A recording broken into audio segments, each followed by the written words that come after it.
افغانستان کی طرف سے اشتعال انگیزی ہوئی ہے، جو فائرنگ ہوئی ہے چمن میں، آپ کیا سمجھتے ہیں؟ غلط فہمی ہے جیسے کہ وہ کہہ رہے ہیں، یا کوئی شرارت کی گئی ہے، یا کوئی سوچا سمجھا منصوبہ ہے یہ پاکستان کے خلاف کہ ایسٹرن بارڈر پہ تو ٹربل ہے، مغربی بارڈر پر بھی جو ہے اشتعال انگیزی کی جائے؟ اتنا افغانستان میں دم خم نہیں ہے کہ وہ بھارت کے کہنے پہ اس قسم کی کارروائی کرے۔ اصل میں افغان حکومت جو ہے اور افغان ریاست وہ اپنی ناکامیوں، اپنی مجبوریوں اور اپنی تاریخ کے جو انہوں نے کچھ چیزیں پال رکھی ہیں اس کے اندر جکڑی ہوئی ہے۔ یہ والا جو معاملہ تھا یہ تو اس کا تو سراسر تعلق ڈیورنٹ لائن کے ساتھ تھا، یعنی ڈیورنٹ لائن کو چونکہ یہ مانتے نہیں ہیں، اور ایسے کچھ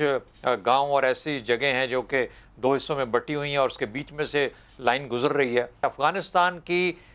مجبوریاں اس قسم کی ہیں کہ ان کو اپنے لوگوں کو کئی مرتبہ اس قسم کے ایکشنز لے کے یہ دکھانا پڑتا ہے کہ ہم ریاست کے طور پہ فعال ہیں۔ افغانستان کی نہ معیشت اپنی ہے، نہ سیاست اپنی ہے، نہ ریاست اپنی ہے، اور یہ بدقسمتی سے پچھلے 40 سال سے یہ سارا معاملہ اسی طریقے سے چل رہا ہے، اور ان 40 سالوں کے اندر بس بیئرلی وہ سروائیو کر رہے ہیں دوسروں کے سہارے، ایک ریاست کے طور پہ، ایک معاشرے کے طور پہ۔ اس کا آپ کو اظہار نظر آتا ہے ایک فرسٹریشن کے اندر اس قسم کی چیزوں کے بعد۔ اور دیکھیے اگلے ہی دن پھر ان کے لیڈران جو ہیں وہ مل کے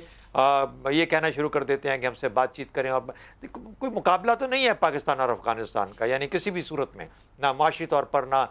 دفاعی طور پر، نہ کسی اور طور پر، بالکل ہی ایک بیچارہ بینکرپٹ اسٹیٹ، تقریباً فیلڈ اسٹیٹ بن چکا ہے۔ تو ریلیٹیو سینس میں پاکستان کو جو مدد کرنی چاہیے پاکستان کر سکتا ہے، لیکن اس کے لیے تو کچھ افغانستان کو بھی اپنے رد عمل پہ اور اپنے عمل پہ سوچنا پڑے گا کہ کیا